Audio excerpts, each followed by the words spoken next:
Hello, how's everybody? Well, no one's here yet, but we'll wait for some people to join. Getting my notes out. And I think that, hello, 3 people.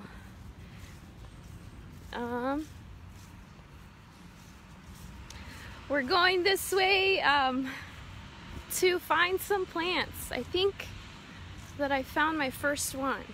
So I'll give it a little, give it a few more minutes to get some more people. Hope you can hear me. I feel like I'm quiet, but yeah, we are outside. We are at Tower Grove Park. It's Friday, it's 2 o'clock, so time for my segment. And yeah, so my name's Nancy. I'm the events and programming coordinator at the City Museum. And lately, since the weather's been so nice, I've been coming to the park to talk a little bit about the plants. And I think this is it. I didn't really have a whole lot of time to look up like what they looked like, but this is where we should, or maybe this is it actually. Maybe we're a little further down. But yeah, sorry I missed last Friday. It's we've been busy with the puzzles. I don't know if you guys have seen that. But yeah, thank you so much for all your support in that. And if you want to order, you can still pre-order one if you want one at citymuseum.org/pop-in. You can pre-order a puzzle. And then I haven't been back since the pop-in. That was really fun. Thanks everybody for coming out. I hope that you know, if you did, you enjoyed all your goodies, and it was a lot of fun. So here we are, and I think this is them. Please let me know if I'm wrong, and I'm gonna turn the camera around now. Ooh, there's bugs. So for if you have not tuned into my past live streams, this park is called Tower Grove Park. It's in St. Louis, Missouri, and it was founded by Henry Shaw on October 20th, 1868 as a gift from Shaw to the city of St. Louis. And it's got approximately 7,000 trees and many different kinds of flower beds as well. And so I think these are our trees right here. These kind of look like maples.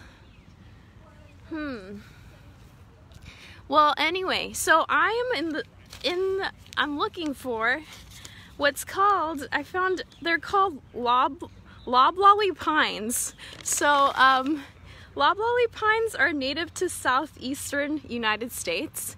And you know what? I think that's them up there. This is not a pine. We'll move up. Do you see them, kind of?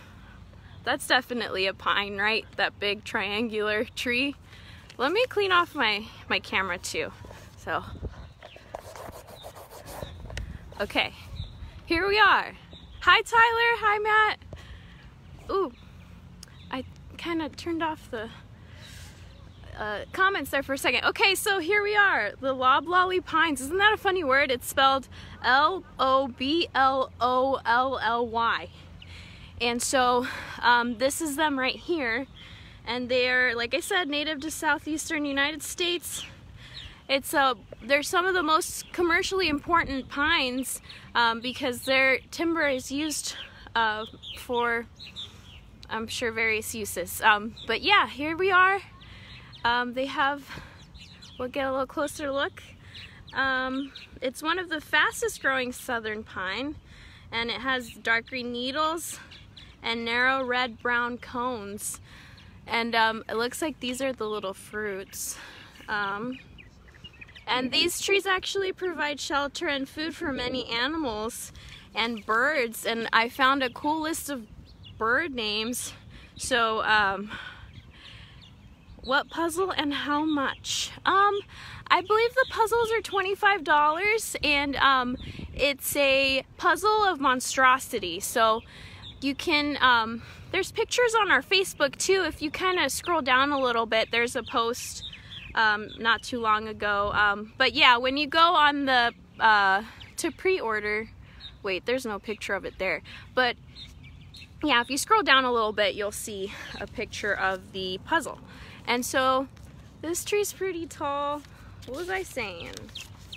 Let me backtrack. Okay, so yeah, they provide shelter for many animals and food as well, and many birds, such as the Carolina chickadees, brown-headed nuthatches, rufous-sided towhees, northern bobwhites, and wild turkeys. So I guess, you know, how would a turkey like live under there? Maybe, or maybe they eat these little guys, these little like, I wonder what this is. Anyway, yeah, these are Loblolly Pines. And then something else that I read on arborday.org is that in the South, the name Loblolly means a depression, and so it is very tall. We can call it a turkey tree, sure. So it's a Loblolly, Tyler. It means a depression, and so I looked it up I tried to look it up, and in the Urban Dictionary it came up as unintentional screwed up mess. And it's actually also the second most common species of tree in the United States after the red maple. It's warm out here. Yeah, let's call them turkey trees. Why not? So now we're gonna go over here to the Yoshino cherries. So they actually had their blooms not too long ago. It was really pretty. Just this whole little path right here was just, all these trees were covered in blooms. And maybe like a month ago. So what's happening in the world represented in the tree? Can you elaborate, Tyler? I'm not sure what you mean. What's happening in the world represented in a tree? I don't know. I mean, maybe you could tell me. But in the meantime, let's talk about, so these are Yoshino cherry trees, and they are native to Japan. Oh, look, they have little fruits. Can you see it? You said that one tree was chaos and depression. Oh, it's because they grew, so loblolly means depression, so they actually grow in, like, I think I read that they grow in swampy areas, so that would be kind of maybe a depression, like a swamp, like you're in a swampy situation. I like to say that 2018 was kind of a swampy year for me, so maybe that's kind of what it means. Look at these. Oh, those are pretty. Hello, Michael. So yeah, this is a Yoshino cherry tree. They can grow 40 to 50 feet tall. These aren't that tall, I don't think, though. And I'm not very good with feet, though. Oh, this was pretty tall. It still looks kind of like, sorry, my camera's bad. But yeah, their blooms are almond scented, and they have light pink buds that appear as pale pink first, like when they first have their buds, and then they fade to white as they mature, and they bloom for 2 to 3 weeks. And yeah, these are the small and shiny black fruits that are, the sentence on the Arbor Day website said, are quickly devoured by birds. And I also read that these trees are very prone to diseases in pets. Oh, my name's Nancy, and I'm the City Museum's Events and Programming Coordinator. So I've been helping to run our City Museum on-air program, and so I have this little slot that's been fun. It's been really fun looking up different information on the plants here at my park, and I think it's something fun that if people wanted to do at a park nearby, near their houses, because I heard that there's some kind of way to Shazam you can Shazam plants. There's some program, and I'll look it up, and maybe next time I'll share it. I just haven't had a chance. This bird. Can you see it? So chattery. Okay, so hello. Hi, Michael. Okay, so now we're gonna move on. I don't know how long I've been talking, but I feel like every time I don't talk long enough. But anyway, there it is. I see it. The Forsythia. So these Forsythias a while ago were really yellow. They have these really pretty yellow blooms. And there's a person coming. Here we are. I don't know if it's a whole row of them. Maybe. Yeah, it kind of looks like they go all the way down, but this is the one that looks familiar to me. And so it's not, there's no blooms, as you can see. It's just really green. But these guys can grow 8 to 10 feet tall. This one's pretty small. That one looks more like it's 8 feet. They can grow 8 to 10 feet tall and spread 10 to 12 feet. So they grow pretty big. And they bloom in early spring.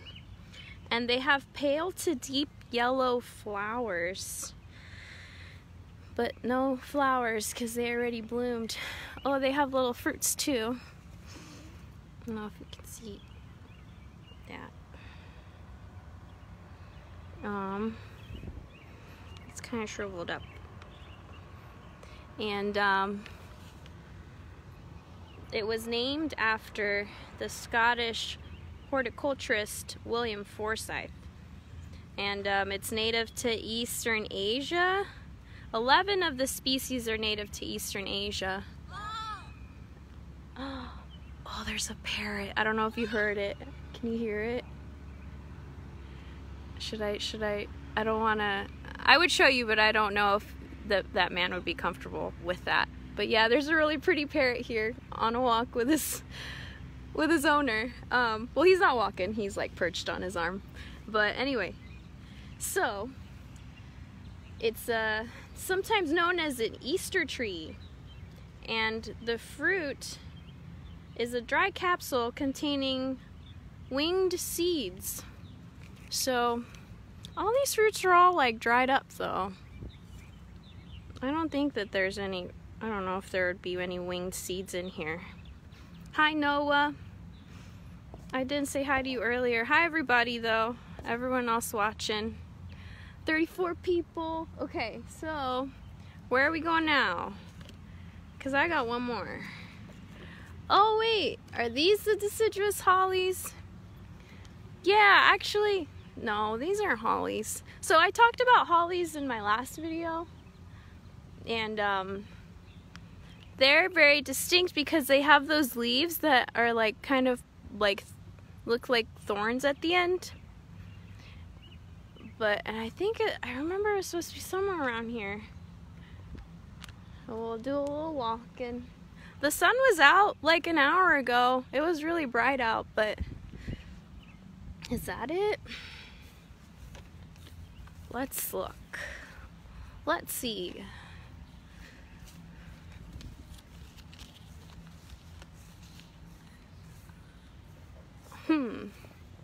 No, this doesn't look like it's it.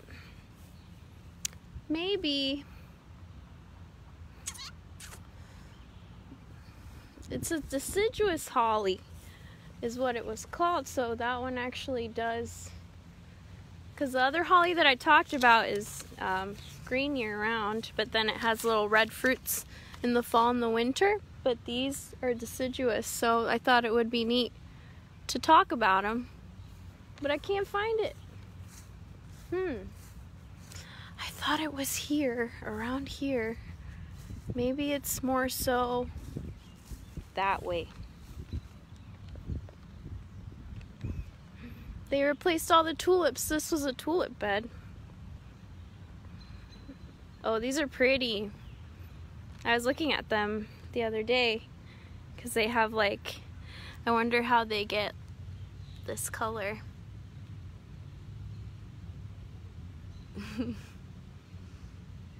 Yeah, that's me, Tyler.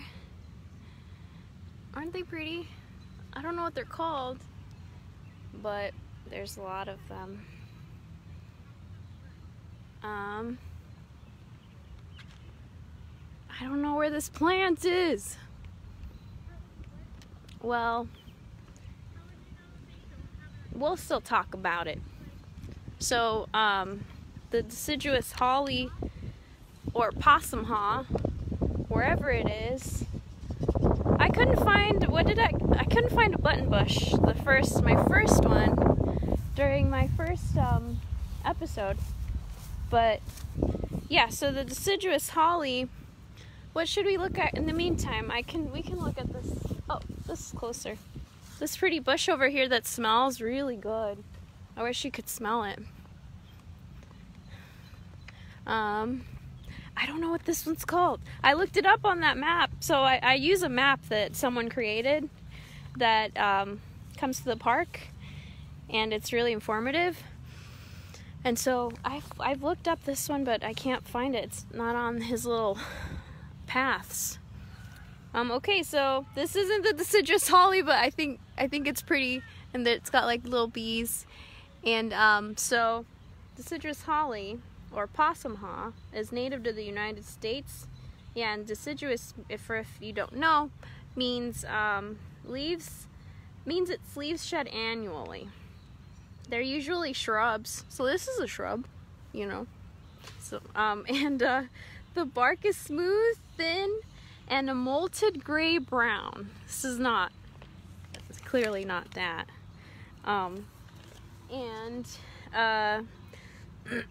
So it has dark green needles that narrow and red, and then it has narrow red and brown cones. I should have gone to the other holly, that way you could see what a holly leaf looks like. I'm sure maybe you know, but it's pretty far from here. I could walk down there, but maybe we'll make our way down there, and if I make it by the time I'm done talking about it, then, you know, I'll show it to you. So, what was I gonna say?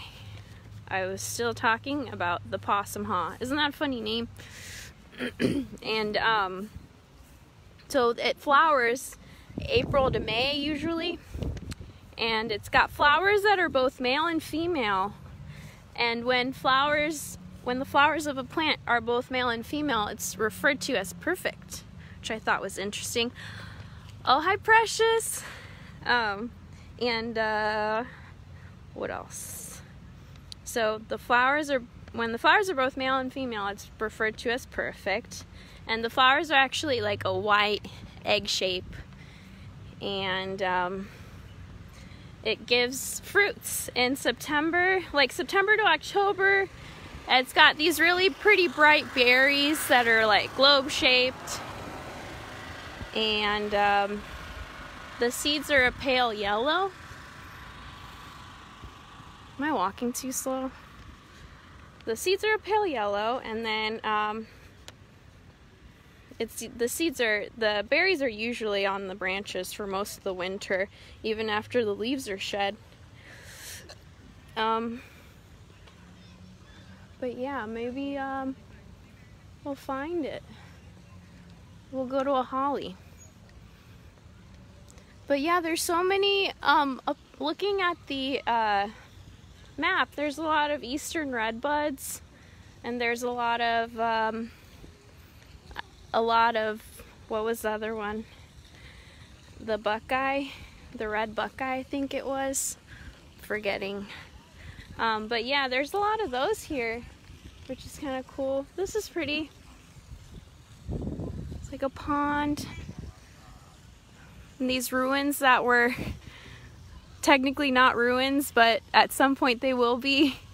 I think we can call them ruins now, right? Because I think they were constructed in the 1800s. Me and Tyler and Zach and Grace were talking about that the last time we were here. yeah, we're almost there. So I'll show you a holly, even though it's not the right one. It's warm, but there's like a nice little breeze. It's like 77 degrees here.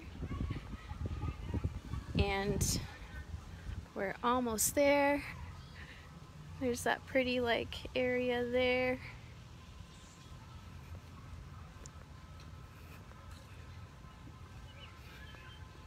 And oh yeah, there's some I always forget their name. What are they called? If anyone can remember. That one flower looks like the oh look, it's a Japanese maple. See the little plants or the fruits? Pretty. Okay. Oh man, I lost a lot of people, but we're almost there. This holly is like, oh look, it's right there. So this is an American holly. It's not a deciduous holly, but I don't know if you can hear the bullfrog. But yeah, hollies have these leaves that are like kind of pointy, kind of thorny.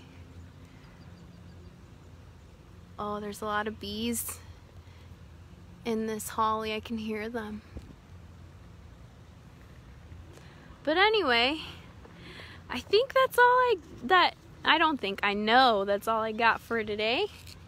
And this is a pond. I love this park. This is my favorite park. They take such good care of it. Look at that flower. It's so beautiful. What a pretty day. It's a little warm, but yeah, so thank you for watching. It's always fun to talk about the plants here, and we're going to have Maria's segment, or Maria and Stephanie's segment today at 4, Musings with Stephanie and Maria, and Friday she does From the Archives, and then at 7 o'clock we'll have Music and Other Things with Max. He's been showing all of these videos from the 80s of Bob and Gail Cassilly, who funded the museum, that have been really neat and you know, never before seen, and it's kind of neat to have this opportunity to show that. So you know, there's a silver lining to all of this, I hope, for everybody. And so thank you so much for watching. I hope that you have a great rest of your day, and I hope that you'll tune in later.